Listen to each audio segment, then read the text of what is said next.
Assalamualaikum warahmatullahi wabarakatuh. Yang kami hormati Ibu Sita Fatiatna dan Ibu Tita Aldila Krisma selaku dosen pengampu mata kuliah Statistika Deskriptif. Kami dari kelompok 6 akan memaparkan makalah Statistika Deskriptif data peminat Universitas Tidar tahun 2017 hingga 2021 dengan anggota kelompok. Yang pertama ada Mbak Rizky Dwi Setiawati, NPM 6002, Mbak Wahyu Eka Susanti, NPM 6038, Mbak Anastasia Dwiyanti, NPM 6081, dan Mbak Ika Nur Fadila, NPM 6124. Untuk rumusan masalahnya yang pertama yaitu bagaimana analisis permasalahannya diperoleh dari data yang disajikan. Yang kedua, bagaimana variabel, sampel, dan populasi, serta data otentik dari data yang disajikan. Yang ketiga, berapakah hasil ukuran letak, penyebaran, dan pemusatan data dari data yang disajikan. Yang keempat, bagaimana sintak yang digunakan untuk membuat grafik dalam program R dari data yang disajikan. Dan yang kelima yaitu bagaimana hasil sintak grafik dari program R yang telah dilakukan. Untuk tujuannya yaitu yang pertama, mengetahui bagaimana permasalahan yang disajikan. Yang kedua, mengetahui variabel, sampel, dan populasi, serta data otentik dari data yang disajikan. Yang ketiga, mengetahui cara menghitung, serta menentukan ukuran letak, penyebaran, dan pemusatan data dari data yang disajikan. Yang keempat, mengetahui sintak yang digunakan untuk membuat grafik dalam program R dari data yang disajikan dalam berbagai bentuk, diagram, ataupun grafik. Yang kelima yaitu mengetahui hasil sintak grafik dari program R yang telah dilakukan. Untuk materi yang pertama akan disampaikan oleh Mbak Anastasia. Kepada Mbak Anastasia, saya persilakan. Baik, terima kasih kepada Mbak Waka. Yang pertama, analisis permasalahan. Peminat Universitas Tidar setiap tahun selalu mengalami perubahan. Hal tersebut terjadi karena kebutuhan dan minat dari setiap anak sendiri. Salah satu contohnya seperti yang kita tahu, Universitas Tidar memiliki basis pendidikan kewirausahaan untuk lebih memotivasi agar mahasiswanya aktif berwirausaha, meskipun bukan mahasiswa dari jurusan ekonomi. Beberapa program diadakan oleh kampus dengan tujuan untuk memacu mahasiswanya memiliki jiwa kewirausahaan. Beberapa program diantaranya program PMW, IBK, hingga KOMA. Selain itu juga dilengkapi dengan UKM yang berbau kewirausahaan. Namun kendala yang dihadapi calon mahasiswa yang berminat ke Universitas Tidar saat ini yaitu daya tampung atau kuota jumlah mahasiswa yang diterima. Dalam hal tersebut tentunya peminat Universitas Tidar harus berlomba agar bisa diterima karena bisa dikatakan hanya 20% dari jumlah peminat yang akan diterima. Jumlah peminat Universitas Tidar tersebar di berbagai wilayah di Indonesia. Jumlah peminat yang tercatat tahun 2017 sebanyak 13.000. Pembaruan jumlah peminat Universitas Tidar terus meningkat hingga puncaknya pada tahun 2019 yaitu sebanyak 23.000. Berdasarkan beberapa artikel seperti The Conversation.com menyatakan jumlah peminat tiap Universitas Tidar mengalami penurunan pada tahun 2020 karena adanya virus corona. Hal tersebut juga terjadi di Universitas Tidar. Data lengkap tersebut dapat dilihat dalam tabel 1.1 berikut. Dari tabel 1.1 tersebut dapat dilihat bahwasannya jumlah peminat di Universitas Tidar dari tahun 2019 ke tahun 2020 terjadi lonjakan penurunan yang cukup drastis terhadap jumlah peminat. Namun mulai kembali meningkat pada tahun 2021. Jumlah peminat yang pada tahun 2019 mencapai 23.033 jiwa. Pada tahun 2020 mengalami lonjakan penurunan hampir 9.000 peminat dari jumlah di tahun 2019. Setelah mengalami penurunan tersebut, pada tahun berikutnya jumlah peminat di Universitas Tidar terlihat kembali meningkat. Terima kasih, saya kembalikan kepada moderator. Baik, terima kasih kepada Mbak Anastasia. Untuk materi selanjutnya akan disampaikan oleh Mbak Rizky Dwi. Kepada Mbak Rizky Dwi, saya persilakan. Baik, terima kasih atas waktunya. Yang selanjutnya yaitu identifikasi variabel. Terdapat dua variabel yang dihasilkan dalam penelitian, yaitu variabel bebas dan variabel terikat. Yang pertama, variabel bebas, yaitu variabel yang mempengaruhi variabel lain atau dapat dikatakan juga sebagai variabel yang pengaruhnya ingin diketahui oleh variabel lain. Berdasarkan permasalahan yang didapat, maka variabel bebasnya adalah jangka tahun 2017 sampai tahun 2021. Yang kedua, variabel terikat, yaitu variabel penelitian yang dipengaruhi oleh variabel lain. Berdasarkan permasalahan yang didapat, maka variabel terikatnya adalah jumlah peminat Universitas Tidar. Yang selanjutnya yaitu populasi dan sampel. Yang pertama, populasi. Populasi merupakan keseluruhan dari variabel yang menyangkut masalah yang diteliti. Berdasarkan permasalahan yang didapat, maka populasinya adalah jumlah peminat Universitas Tidar. Yang kedua, sampel, merupakan sebagian dari jumlah besar populasi. Berdasarkan permasalahan yang didapat, maka sampelnya adalah jumlah peminat Universitas Tidar kurun waktu tahun 2017 sampai tahun 2021. Yang selanjutnya, data autentik dan sumber data. Data autentik merupakan data nyata yang dapat dibuktikan valid atau tidaknya data tersebut. Valid tidaknya dapat diketahui dan diuji dengan mencari tahu sumber dari data yang digunakan tersebut.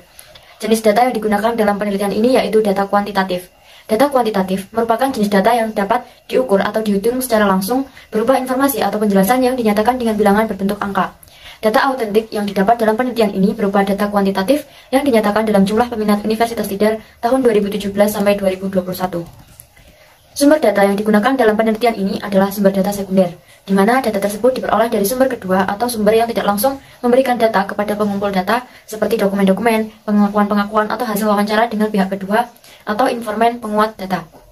Sumber data yang digunakan untuk mengetahui jumlah peminat Universitas Tidar tahun 2017 sampai 2021 adalah sebagai berikut. Sekian, saya kembalikan ke moderator. Terima kasih kepada Mbak Rizky Dwi yang telah memaparkan materi. Untuk selanjutnya yaitu akan disampaikan oleh Mbak Ika Nurul. Kepada Mbak Ika Nurul, saya persilahkan. Baik, terima kasih kepada Mbak Wafa atas kesempatannya. Untuk selanjutnya yaitu mengenai ukuran permusatan atau tendensi sentral. Yang pertama yaitu menghitung min atau rata-rata dari sampel data tersebut, yaitu jumlah nilai dibagi banyaknya data, sehingga data-data tersebut dijumlah kemudian dibagi 5, karena jumlah datanya 5 sama dengan 88.265 dibagi 5 sama dengan 17.653. Yang kedua yaitu mengenai median. Sebelum menghitung median dan modus, datanya diurutkan terlebih dahulu dari yang paling terkecil ke yang terbesar, yaitu 13.434, 14.504, 16.637, 20.657, dan 23.033. Kemudian barulah menghitung median dari data tersebut dengan rumus data ke n plus 1 dibagi 2 sama dengan 5 plus 1 dibagi 2 sama dengan 6 per 2 sama dengan 3, sehingga mediannya yaitu mengenai data ketiga, yaitu data ketiganya yaitu 16.637. Kemudian yang C, menghitung modus dari data tersebut. Modusnya berada di tahun 2019 yaitu 23.033. Kemudian menghitung ukuran letak. Sebelum menghitung ukuran letak, maka data-data tersebut harus diurutkan terlebih dahulu, yaitu 13.434, 14.504, 16.637, dan 20.657, dan yang terakhir 23.033. Yang pertama yaitu menghitung kuartil. Yang pertama, menghitung kuartil pertama terletak pada urutan ke n plus 1 per 4. Maka kuartil pertama terletak pada urutan ke 5 plus 1 per 4 sama dengan 1,5.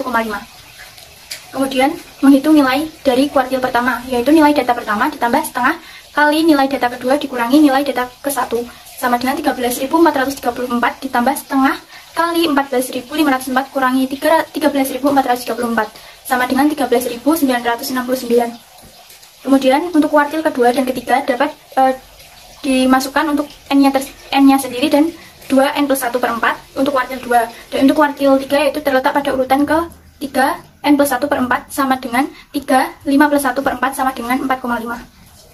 Sehingga nilai dari kuartil ketiga yaitu nilai data keempat ditambah setengah kali nilai data kelima dikurangi nilai data keempat, sama dengan 20.657 ditambah setengah kali 2.376, sama dengan 20.657 ditambah 1.188, sama dengan 21.845. Baik, untuk selanjutnya yaitu menghitung desil.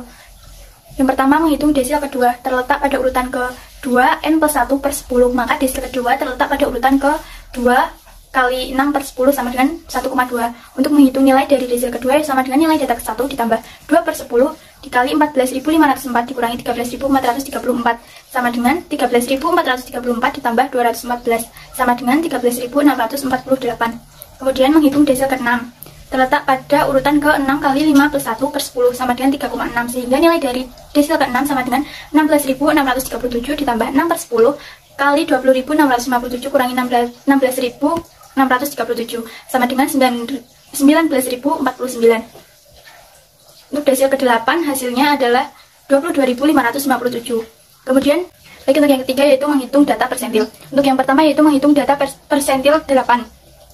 Terletak pada urutan ke-8 kali 6 per 100 sama dengan 0,48, sehingga nilai dari P8 sama dengan nilai data ke-0 ditambah 48 per 100 kali nilai data ke-1 dikurangi nilai data ke-0, sehingga sama dengan 0 ditambah 48 per 100 dikali 13.434 sama dengan 6.448,32. Untuk yang kedua yaitu menghitung data persentil 30 terletak pada urutan ke-1,8 dengan hasil 14.290, dan yang ketiga yaitu persentil 80 yang terletak pada urutan ke-4,8 sehingga nilai dari P80 yaitu 22.557,8.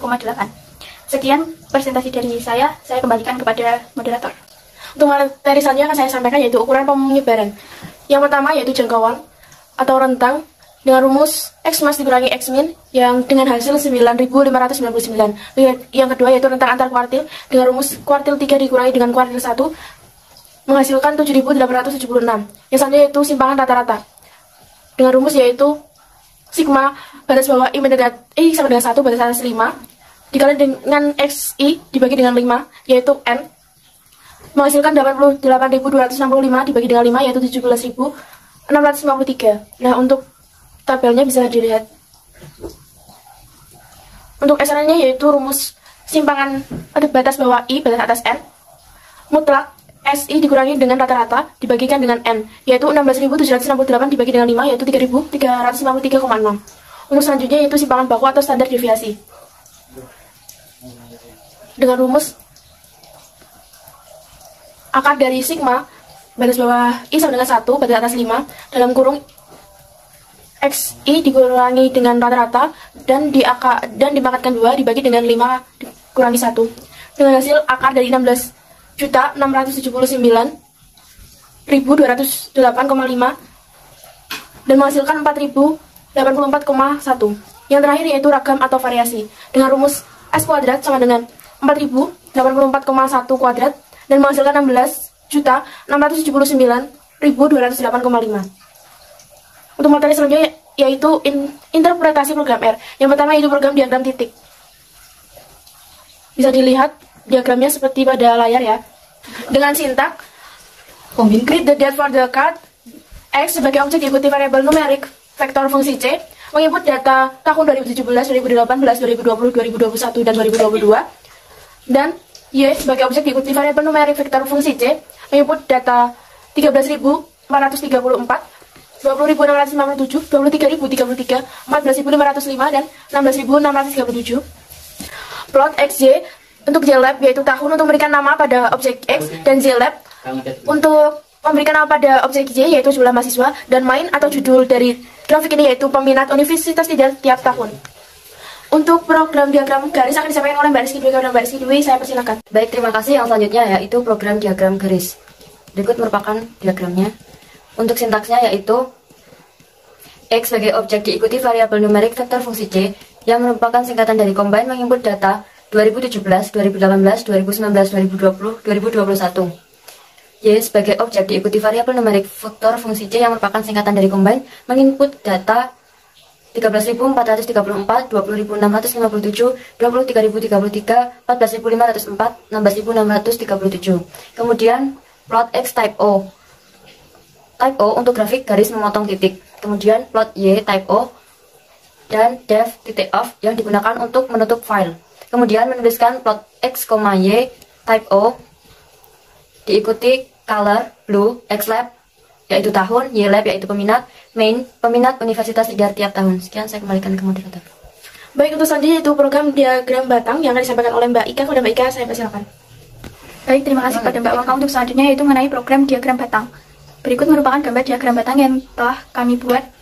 Kemudian untuk sintaknya yang pertama yaitu menuliskan create the date for the chart, kemudian diikuti X, diikuti C sebagai combine, dan menuliskan jumlah peminat pada tiap tahunnya yaitu 13.434 hingga 16.637. Kemudian yang selanjutnya yaitu menuliskan Y, diikuti dengan C sebagai combine, kemudian menuliskan tahun 2017, 2018 hingga 2021.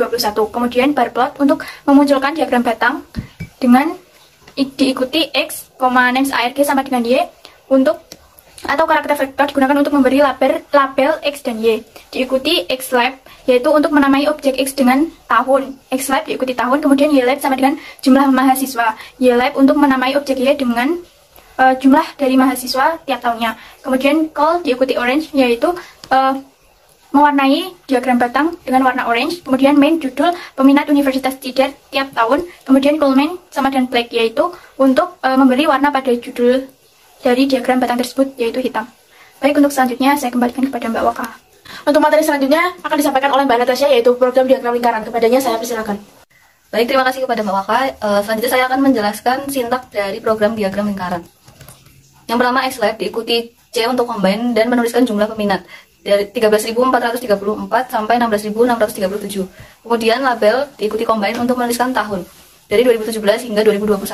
Selanjutnya pi persen untuk mencari nilai dari setiap bagian warna dalam diagram lingkaran dengan rumus 100 dikali X per rata-rata dari X, 1. Kemudian menuliskan plot the card. Selanjutnya pi X, label sama dengan pi persen. Pi untuk memunculkan diagram lingkaran. Kemudian call sama dengan rainbow yaitu palet warna setiap bagian diikuti length untuk mengetahui panjang sewaktu vektor. Selanjutnya main untuk judul dari lingkaran, jumlah peminat universitas tidar tiap tahun. Selanjutnya legend top right untuk memunculkan daftar penjelasan di bagian kanan diagram dari 2017 hingga 2021. Selanjutnya cek sama dengan 0,5 untuk menampilkan daftar penjelasan, dan fill sama dengan rainbow untuk memberi warna pada daftar penjelasan. Terima kasih, saya kembalikan kepada moderator. Baik, terima kasih kepada Mbak Natasha atas penyampaian materinya. Yang selanjutnya yaitu kesimpulan. Data yang diperoleh dari hasil penelitian ini dianalisis dengan menggunakan analisis statistika deskriptif. Dengan analisis statistika deskriptif memberikan gambaran atau deskripsi suatu data yang dilihat dari ukuran pemusatan atau mean, median, modus, ukuran letak, kuartil, desi, dan persentil, serta ukuran penyebaran, jangkauan, rentang antar kuartil, simpangan rata-rata, simpangan baku, dan ragam. Selanjutnya yaitu daftar pustaka yang kelompok kami ambil. Sekian presentasi dari kelompok 9. Ada kurang lebihnya mohon dimaafkan. Wassalamualaikum warahmatullahi wabarakatuh.